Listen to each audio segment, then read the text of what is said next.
వచ్చిందో చూద్దాం. 3 into 2, 3 2s are 6x. First some note చేద్దాం. 3 into 2x minus 3 minus 2 into 1 minus x is equal to 3. ఓకేనా? 3 2s are 6x minus 3 3s are 9 minus 2 minus into minus plus 2x minus x is equal to 3. ఇప్పుడు x variables అన్నింటినీ ఒక చోట రాద్దాం, దాన్ని edition చేసేద్దాం. 6 plus 2 అంటే 6 plus 2 8, 8 minus 1 అంటే 7x. ఇక్కడ 9 2 అంటే మైనస్ 11 ఈజ్ ఈక్వల్ టు 3. ఇక్కడ x వేరియబుల్ x వాల్యూ కదా కనుక్కోవాలి మనం, కాబట్టి 7x ఈ plus positive term negative term కాస్త ఈజ్ ఈక్వల్ టు అవతల వైపు వెళ్తే కనుక పాజిటివ్ టర్మ్ అవుద్ది. 3 plus 11, 7x is equal to 11 plus 3 అంటే 14, x is equal to 14/7. Cancel చేస్తే కనుక x ఈజ్ ఈక్వల్ టు 2. ఓకేనా? మీకు అర్థమైంది కదా?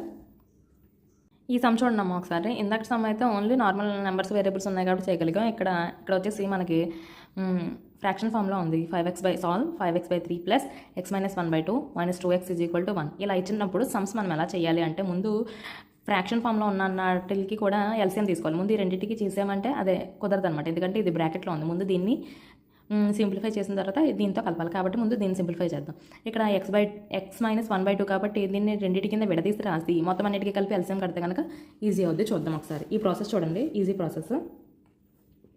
5x/3 ప్లస్ దీన్ని విడివిడిగా రాసామనుకోండి, x/2 రెండింటికి వస్తుంది కాబట్టి 2, x/2 minus 1/2 minus 2x is equal to 1.